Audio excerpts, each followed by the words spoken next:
ใหม่ป่ะนี่ซื้อกับเพื่อนบ่ช่วยเรากินแล้วล่ะบ่แล้วอ๋อซื้อกับเพื่อนบ่ซื้อแล้วซะฮะดูแกให้ตอนนึงอ๋อสิเปลี่ยนชุดใหม่เลยชุดใหม่ลายแกะอันนี้หามาอยู่น้ำเฮาเราอยู่น้ำเบิร์ดทุกคนได้นี่ฮะทั้ง2 คนได้นี่ฮะเพื่อสิเอาอีกคนเหรอเพื่อสิเอาอีกเหรอเอ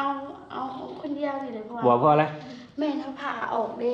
เดี๋ยวเกิดธรรมชาติเอาผ่าได้3 คนผู้ใดได้3แต่ว่าอันเฮานี่เป็นความดันขึ้นความดันขึ้น150หมอเลยแนะนำว่าบ่เอาก็ดีเอาผู้เดียวพอแล้วเพื่อบ่อันตรายต่อเฮาน่ะเพราะว่าอันเฮาเป็นคนที่แบบว่าถือผ้าเลยกินอย่างบ่ได้เป็นพวกเนื้อหมูเนื้องัวเนื้อควายกินบ่ได้จะกินได้แต่แบบว่าเป็นอันข้าวกับมะขามกินข้าวกับมะขามมาเลยให้ขาดสารอาหารแม่คือเอามีเม็ดบ่ล่ะก็เลยว่าหมอเลยบ่แนะนำให้เอาอีกพอแล้วลูกผู้เดียวนี่ก็เป็นผู้สาวแหละ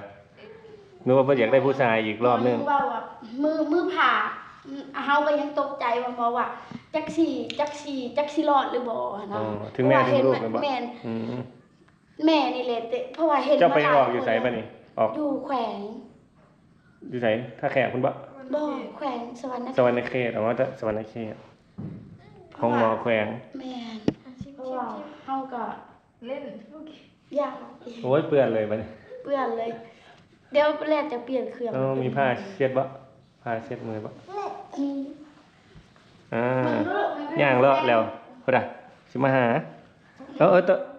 ย่างได้แหละน้อยๆนึงได้นี่แม่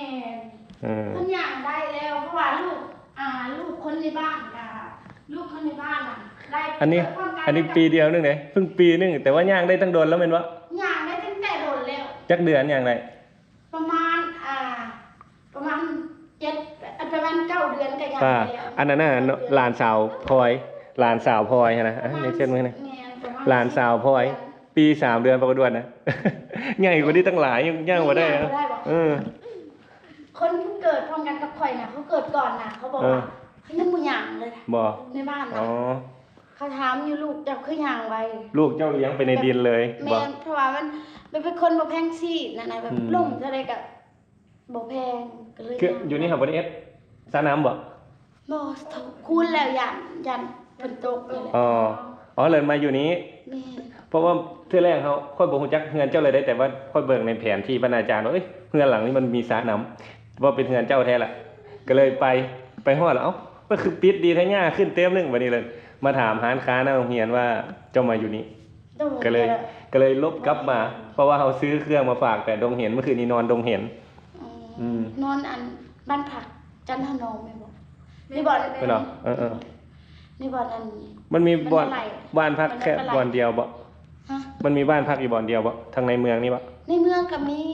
ในบ่อนบ้านดอนปลาไหลก็มีอยู่ทางผู้แม่นร้านขายเฟอร์นิเจอร์หั่นเนาะแม่นก็มี2บ่อนแม่นมี3-4บ่อนพุ่นน่ะนี่บ่อนอันขึ้นไปเทิงอีกก็มีอีก2บ้านผักอยู่ดีเด้อยู่ดงเห็นนี่มีจักบ่อนเห็นก็มีบ่อนนึงเด้เฮาก็พักอยู่ดงเห็นแม่น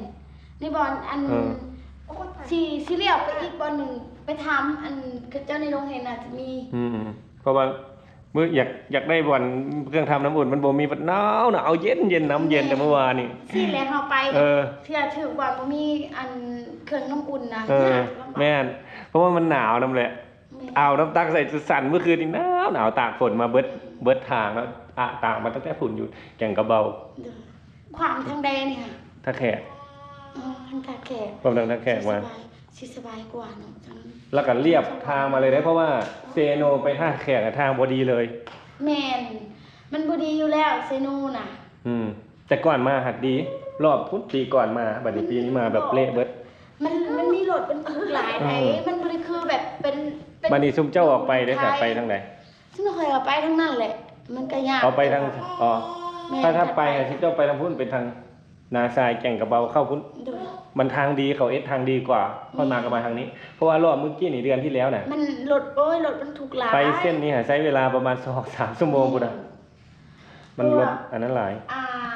ตอน4 โมงนี่รถบรรทุกมันสิมาหลายทางนี้ค่ะมันนี่คืออยู่ไทยเลยอยู่ไทยแบบบ่มี เก่งเก่งเก่งเก่ง อยู่ไทยแบบบ่หลายอยู่ไทยแบบ